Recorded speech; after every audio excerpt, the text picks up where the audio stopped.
guys, I'm Gio.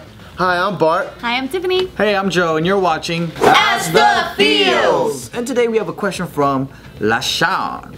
Hi, JK Crew. My name's LaShawn. I'm 20, and I am pregnant with my first child. I hope Tiffany is listening to this. I just wanted to know if Isaac's father, how he reacted to your pregnancy, and if he didn't react well, how did you change him? Because my boyfriend right now is not reacting well, and he's not ready to be a father just yet. Oh my gosh, it's really heartbreaking. So she wants to keep the kid, and he probably doesn't. Yeah, probably. I mean, she sounds very distraught, and it seems like it's a huge weight on her shoulders, which is really unfortunate. But in my experience, Isaac wasn't a Planned baby? Unplanned. He wasn't unplanned. Oh, he was a planned baby. Kind of. So the situation was, his father really wanted me to have a baby because his ex had just had a baby, and I guess he felt like he needed to fill that hole or something. I'm not sure. But pretty much. He was trying to compete with a baby. I don't know. Wow. I was really young, very naive. I believed everything. But you were told me. 16? I was 17. Oh, 17. When I got pregnant. I was 18 when Isaac was born. I was 16 when we were dating though. So like with him, he really wanted to have a baby. He convinced me, like, you know, I'm gonna take care of you because he's 4 years older than me. So I was thinking like, yeah, I mean, you know, I'm gonna trust everything he's saying.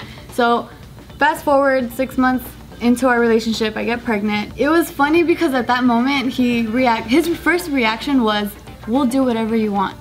And I'm like, what do you mean? Like, you wanted me to get pregnant, you know? That was weird. But then he was like, no, I mean, if you want to keep the baby, that's cool. We can keep the baby. I'm like, hell yeah, we're keeping the baby. Like, you wanted me to get pregnant, so I'm gonna keep the baby. So luckily, like, he did have that quick, like, oh shit, what did I get myself into? But then he snapped himself out of it, and then we move forward. You know, Isaac is well, and our relationship has been around Isaac, so any communication we have, it's always been through Isaac, but he's been very accepting. He was a man, so he stood up to what he wanted, what we planned, and so fortunately for me, you know, I didn't have to deal with that. But in your case, I mean, it sounds like it just happened, and then now he's like, oh shit.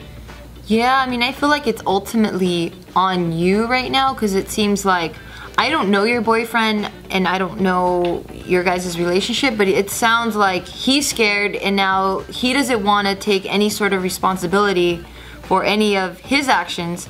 So it's ultimately all up on you to decide to really like factor in everything that's going to change in your life, financially, socially, physically, and see if that is worth doing this all by yourself, because at this moment, it sounds like you're gonna do this completely on your own. I know, I think she called in hoping that we had a solution to help convince him, to turn him around. But we can't control the minds of people. You can't convince, manipulate, you can't change people. People gotta wanna change themselves. And if he's not feeling it, and he's just like, trying to be a little bitch about it, I mean, he stuck his dick in you, he busted a nut, that's fucking on him. And he should live with whatever decision you make. But unfortunately, not everybody is responsible, and they want to have their cake and eat it too. Like, you want to have fun and, you know, have sex and feel good and do all that stuff. But at the same time, he wasn't thinking that far. He didn't think like, oh shit, what if, you know, a baby comes out of this situation? Am I ready to pay for that? Am I ready to deal with it? No, he wasn't thinking that far, and now shit just got real, and that's why he's acting the way he is, because he's like, holy shit, I didn't think this far. Yeah. At this current point, you really, really have to put your mommy pants on, and you have to say to yourself, I don't need no motherfucking man. I have a baby. I'm gonna take care of this baby. I'm gonna support this baby on my own because I committed 50% to creating this baby. Even though the other guy's a fucking loser, I cut him out because he's not having it, and you gotta be superwoman at this point. If you can't do that, and if it's not too late, in my case, in my opinion, I would get rid of the baby because you're not ready to be a mom.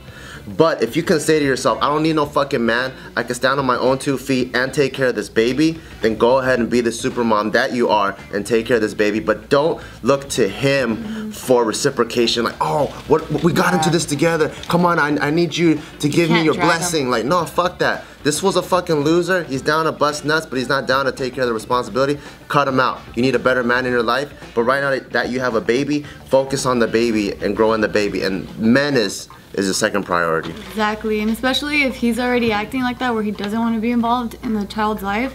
Later on, once you see the child and he decides to come around, don't put your 100% like faith that he's gonna be a great father, or like, you know, pretty much I'm saying is don't have so much high hopes to where you're depending on him and then you lose focus, that which is your child. So number one would be your child, and then secondary would be if he wants to step up and be a father in his life, then you go ahead and let him do that.